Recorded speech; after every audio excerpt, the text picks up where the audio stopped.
Hello guys, ito magluluto ulit tayo ng seafoods with garlic and butter. Andito yung ingredients natin guys: garlic, onions, yung shrimp natin, yung butter natin, tsaka yung ating pampakulay na annatto powder. Tapos yung ating scallops at ang ating alimasag at ang ating pusit. Ayan guys, nilaga ko na yung ating mais na ilalagay natin sa butter and garlic seafoods na ating lulutuin ngayong gabi. So, wait lang po. Ayan guys, lalagay na natin yung ating butter. Mausok. Ayan. Lagyan natin ng onting mantika. Ayan.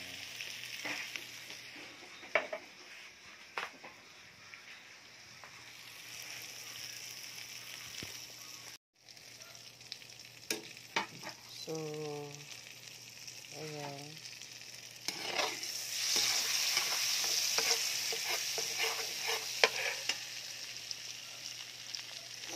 Lagyan natin yung ating sibuyas.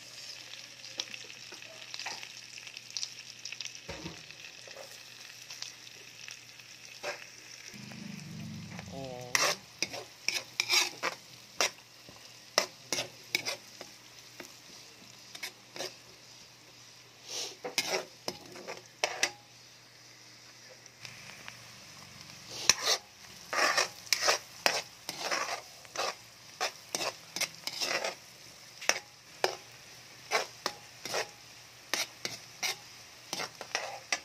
Next natin yung ating garlic. Ayan po guys, lalagyan natin yung garlic natin.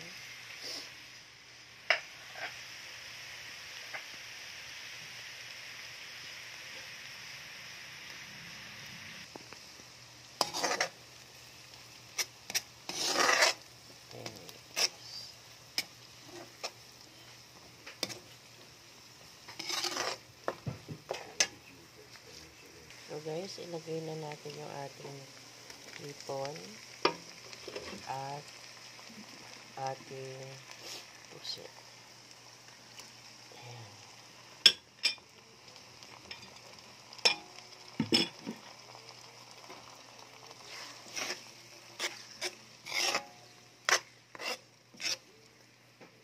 Haluin natin yan guys.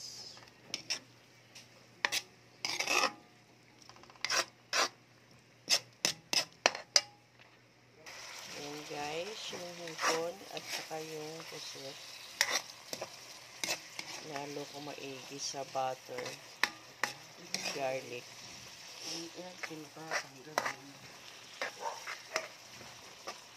Susunod ko na ang ating alimasag. So, ayan, lalagay na natin yung ating alimasag.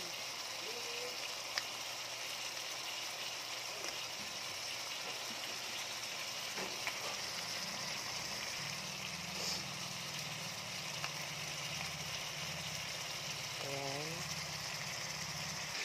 Ayan po guys, ang ating alimasag. Hinalo na rin natin. And the next po dyan ay ang ating scallops.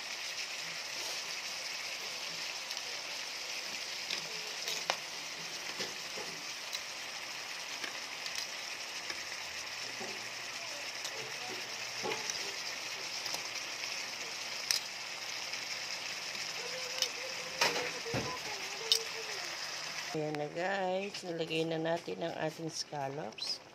Next po natin ay ang ating mga mais. Ayan po. So, haluin lang natin guys. Wait lang po. Ayan guys, ang ating seafoods with garlic and garlic and butter. Then, lalagyan natin na uli ng anato. Ito, anato pampapula lang to. No, kaya po, ang ilagay ninyo ay ang paprika. Pwede po yun. So, wait lang guys. Haluin uli natin. So, ayan guys. Lagyan natin ng asin. Depende sa inyo yung dami ng asin na guys.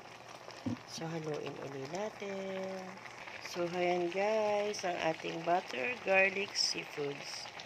So, luto na po yun guys. Medyo pinatutuyuan ko lang ng konti. So, salamat po sa inyong panonood. Please like and share, subscribe po. Thank you so much. See you next vlog.